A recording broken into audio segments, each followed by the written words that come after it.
The American Claimant by Mark Twain, Chapter 15. Tracy went to bed happy once more, at rest in his mind once more. He had started out on a high emprise. That was to his credit, he argued. He had fought the best fight he could, considering the odds against him. That was to his credit. He had been defeated. Certainly there was nothing discreditable in that. Being defeated, he had a right to retire with the honors of war and go back without prejudice to the position in the world society to which he had been born. Why not? Even the rabid Republican chairmaker would do that. Yes, his conscience was comfortable once more. He woke refreshed, happy, and eager for his cablegram. He had been born an aristocrat. He had been a democrat for a time. He was now an aristocrat again. He marveled to find that this final change was not merely intellectual. It had invaded his feeling. And he also marveled to note that this feeling seemed a good deal less artificial than any he had entertained in his system for a long time. He could also have noted, if he had thought of it, that his bearing had stiffened overnight, and that his chin had lifted itself a shade. Arrived in the basement, he was about to enter the breakfast-room when he saw old Marsh in the dim light of a corner of the hall, beckoning him with his finger to approach. The blood welled slowly up in Tracy's cheek, and he said with a grade of injured dignity, almost ducal, "Is that for me?" "Yes." "What is the purpose of it?" "I want to speak to you, in private." "This spot is private enough for me." Marsh was surprised, and not particularly pleased. He approached and said, "Oh, in public, then, if you prefer, though it hasn't been my way." The boarders gathered to the spot, interested. "Speak out," said Tracy. "What is it you want?" "Well, haven't you forgot something?" "I? I'm not aware of it." "Oh, you're not? Now you stop and think a minute." "I refuse to stop and think. It doesn't interest me. If it interests you, speak out." "Well, then," said Marsh, raising his voice to a slightly angry pitch, "you forgot to pay your board yesterday, if you're bound to have it public." Oh, yes, this heir to an annual $1,000,000 or so had been dreaming and soaring, and had forgotten that pitiful $3 or $4. For penalty he must have it coarsely flung in his face in the presence of these people in whose countenances was already beginning to dawn an uncharitable enjoyment of the situation. "Is that all? Take your money, and give your terrors a rest." Tracy's hand went down into his pocket with angry decision, but it didn't come out. The color began to ebb out of his face. The countenances about him showed a growing interest, and some of them a heightened satisfaction. There was an uncomfortable pause. Then he forced out, with difficulty, the words, "I've been robbed." Old Marsh's eyes flamed up with Spanish fire, and he exclaimed, "Robbed, is it? That's your tune? It's too old. Been played in this house too often. Everybody plays it that can't get work when he wants it, and won't work when he can get it. Trot out Mr. Allen, somebody, and let him take a toot at it. It's his turn next. He forgot, too, last night. I'm laying for him." One of the negro women came scrambling downstairs as pale as a sorrel horse with consternation and excitement. "Mr. Marsh, Mr. Allen skipped out." "What?" "Yes, sir, and cleaned out his room clean. Tuck both towels and the soap." "You lie, you hussy." "It's just so, just as I tells you. And Mr. Summers' socks is gone, and Mr. Naylor's yothered shirt." Mr. Marsh was at boiling point by this time. He turned upon Tracy. "Answer up, now. When are you going to settle?" "Today, since you seem to be in a hurry." "Today, is it? Sunday. And you out of work? I like that. Come, where are you going to get the money?" Tracy's spirit was rising again. He proposed to impress these people. "I'm expecting a cablegram from home." Old Marsh was caught out with the surprise of it. The idea was so immense, so extravagant, that he couldn't get his breath at first. When he did get it, it came rancid with sarcasm. "A cablegram!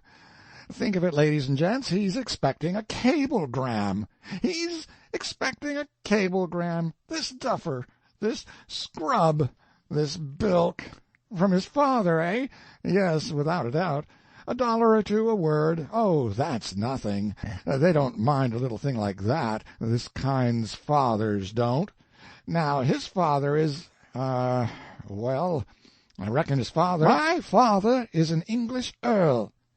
The crowd fell back aghast at the sublimity of the young loafer's cheek. Then they burst into a laugh that made the windows rattle. Tracy was too angry to realize that he had done a foolish thing. He said, "Stand aside, please. Wait a minute, your lordship," said Marsh, bowing low. "Where's your lordship going?" "For the cablegram. Let me pass." "Excuse me, your lordship, you'll stay right where you are." "What do you mean by that?" "I mean that I didn't begin to keep boarding-house yesterday. It means that I am not the kind that can be taken in by every hack-driver's son that comes loafing over here because he can't bum a living at home. It means that you can't skip out on any such—" Tracy made a step toward the old man, but Mrs. Marsh sprang between and said, "Don't, Mr. Tracy, please." She turned to her husband and said, "Do bridle your tongue. What has he done to be treated so? Can't you see he has lost his mind with trouble and distress? He's not responsible." "Thank your kind heart, madam, but I've not lost my mind, and if I can have the mere privilege of stepping to the telegraph office—" "Well, you can't," cried Marsh. "Or sending—" "Sending? That beats everything. If there's anybody that's fool enough to go on such a chuckle-headed errand—" "Here comes Mr. Barrow. He will go for me. Barrow!" A brisk fire of exclamation broke out. "Say, Barrow, he's expecting a cablegram." "Cablegram from his father, you know." "Yes, cablegram from the wax figure. And say, Barrow, this fellow's an earl. Take off your hat, pull down your vest. Yes, he's come off and forgot his crown that he wears Sundays. He's cabled over to his pappy to send it. You step out and get that cablegram, Barrow. His Majesty's a little lame today." "Oh, stop," cried Barrow. "Give the man a chance." He turned and said with some severity, "Tracy, what's the matter with you? What kind of foolishness is this you've been talking? You ought to have more sense." "I've not been talking foolishness, and if you'll go to the telegraph office—" "Oh, don't talk so. I'm your friend in trouble and out of it, before your face and behind your back, for anything in reason. But you've lost your head, you see, and this moonshine about a cablegram—" "I'll go there and ask for it." "Thank you from the bottom of my heart, Brady. Here, I'll give you a written order for it. Fly now and fetch it. We'll soon see." Brady flew. Immediately the sort of quiet began to steal over the crowd which means dawning doubt, misgiving, and might be translated into the words, "Maybe he is expecting a cablegram. Maybe he has got a father somewhere. Maybe we've been just a little too fresh, just a shade too previous." Loud talk ceased. Then the mutterings and low murmurings and whisperings died out. The crowd began to crumble apart. By ones and twos the fragments drifted to the breakfast table. Barrow tried to bring Tracy in, but he said, "Not yet, Barrow. Presently." Mrs. Marsh and Hattie tried, offering gentle and kindly persuasions, but he said, "I would rather wait till he comes." Even old Marsh began to have suspicions that maybe he had been a trifle too brash, as he called it in the privacy of his soul, and he pulled himself together and started toward Tracy with invitation in his eyes. But Tracy warned him off with a gesture which was quite positive and eloquent. Then followed the stillest quarter of an hour which had ever been known in that house at that time of day. It was so still and so solemn withal, that when somebody's cup slipped from his fingers and landed in his plate the shock made people start, and the sharp sound seemed as indecorous there and as out of place as if a coffin and mourners were imminent and being waited for. And at last when Brady's feet came clattering down the stairs the sacrilege seemed unbearable. Everybody rose softly and turned toward the door, where stood Tracy. Then, with a common impulse, moved a step or two in that direction and stopped. While they gazed, young Brady arrived, panting, and put into Tracy's hand, sure enough, an envelope. Tracy fastened a bland, victorious eye upon the gazers, and kept it there till one by one they dropped their eyes, vanquished and embarrassed. Then he tore open the telegram and glanced at its message. The yellow paper fell from his fingers and fluttered to the floor, and his face turned white. There was nothing there but one word: thanks. The humorist of the house, the tall, raw-boned Billy Nash, caulker from the Navy Yard, was standing in the rear of the crowd. In the midst of the pathetic silence that was now brooding over the place and moving some few hearts there toward compassion, he began to whimper. Then he put his handkerchief to his eyes and buried his face in the neck of the bashfulest young fellow in the company, a Navy Yard blacksmith, shrieked, "Oh, Pappy, how could you!" and began to bawl like a teething baby, if one may imagine a baby with the energy and the devastating voice of a jackass.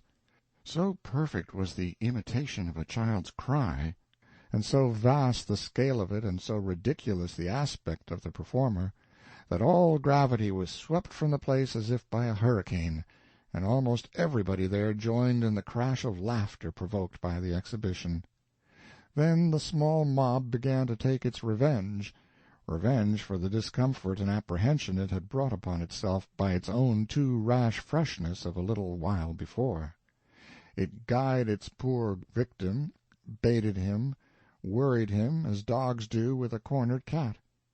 The victim answered back with defiances and challenges, which included everybody, and which only gave the sport new spirit and variety.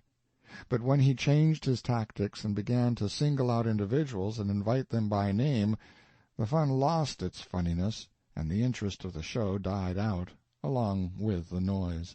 Finally, Marsh was about to take an innings, but Barrow said, "Never mind now, leave him alone. You've no account with him but a money account. I'll take care of that myself." The distressed and worried landlady gave Barrow a fervently grateful look for his championship of the abused stranger, and the pet of the house, a very prism in her cheap but ravishing Sunday rig, blew him a kiss from the tips of her fingers and said, with the darlingest smile and a sweet little toss of her head, "You're the only man here, and I'm going to set my cap for you, you dear old thing." "For shame, Puss! How you talk! I never saw such a child." It took a good deal of argument and persuasion, that is to say, petting, under these disguises, to get Tracy to entertain the idea of breakfast. He at first said he would never eat again in that house, and added that he had enough firmness of character, he trusted, to enable him to starve like a man when the alternative was to eat insult with his bread. When he had finished his breakfast, Barrow took him to his room, furnished him a pipe, and said cheerily, "Now, old fellow, take in your battle flag out of the wet. You're not in the hostile camp any more. You're a little upset by your troubles, and that's natural enough, but don't let your mind run on them any more than you can help. Drag your thoughts away from your troubles by the ears, by the heels, or any other way, so you manage it. It's the healthiest thing a body can do. Dwelling on troubles is deadly, just deadly, and that's the softest name there is for it. You must keep your mind amused. You must, indeed." "Oh, miserable me!" "Don't! There's just pure heartbreak in that tone. It's just as I say. You've got to get right down to it and amuse your mind, as if it was salvation." "They're easy words to say, Barrow, but how am I going to amuse, entertain, divert a mind that finds itself suddenly assaulted and overwhelmed by disaster of a sort not dreamed of and not provided for? No, no, the bare idea of amusement is repulsive to my feelings. Let us talk of deaths and funerals." "No, not yet. That would be giving up the ship. We'll not give up the ship yet. I'm going to amuse you. I sent Brady out for the wherewithal before you finished breakfast." "You did? What is it?" "Come, this is a good sign. Curiosity. Oh, there's hope for you yet." End of chapter 15.